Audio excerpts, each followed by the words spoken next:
آج ملک کے طول و غرض میں یوم آزادی پورے جوش و خروش سے منایا جا رہا ہے،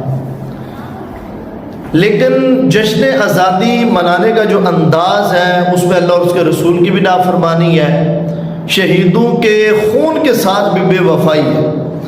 عمومی طور پر ناچ گانا کر کے،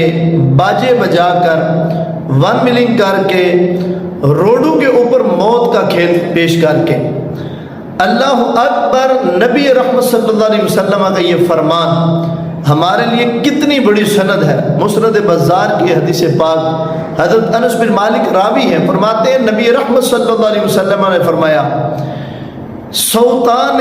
ملعونان فی الدنیا والآخرہ، فرمایا دو آوازیں ایسی ہیں کہ جن میں دنیا اور آخرت میں لعنت کی گئی ہے، ان میں سے مزمار عند نعمت،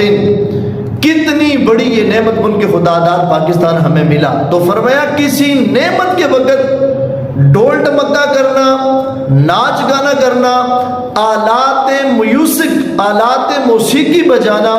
فرمایا یہ اللہ اور اس کے رسول کی لعنتیں لینے والا کام ہے۔ اور اس آواز پر جو آلات موسیقی بجائی جائے کسی نعمت کے ملنے پر، فرمایا یہ دنیا میں بھی لعنت ہے اور آخرت میں بھی لعنت ہے۔ آج ہم اپنے گریبان میں جھانک کر دیکھیں یہ کتنی بڑی ہمارے اسلاف کی قربانی تھی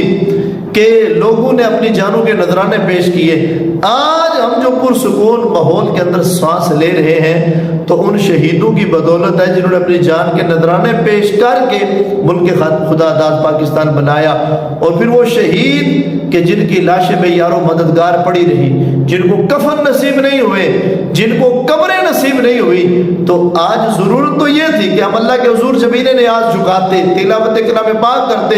ان شہداء کو سلام محبت پیش کرتے۔ تو پہلے نمبر پر فرمایا کہ مزمار عند نعمت، فرمایا کسی نعمت کے حصول پر جو ہے وہ آلات موسیقی بجانا، فرمایا یہ دنیا میں بھی لعنتیں لینے والا کام ہے اور آخرت میں بھی۔ ورنت عند مصیبت، اور کسی مصیبت پر آہو بکا کرنا، سینہ گوبی کرنا، زمانہ جاہلیت کی طرح کلمہ بلند کرنا، اور جب وہ سر ننگا کرنا، رانے پیٹنا، مصیبتوں پر اسلام نے ہمیں صبر کا جو ہے وہ طریقہ سکھایا ہے کہ جب کوئی مصیبت آئے تو تم نے صبر کا دامن ہاتھ سے نہیں چھوڑنا۔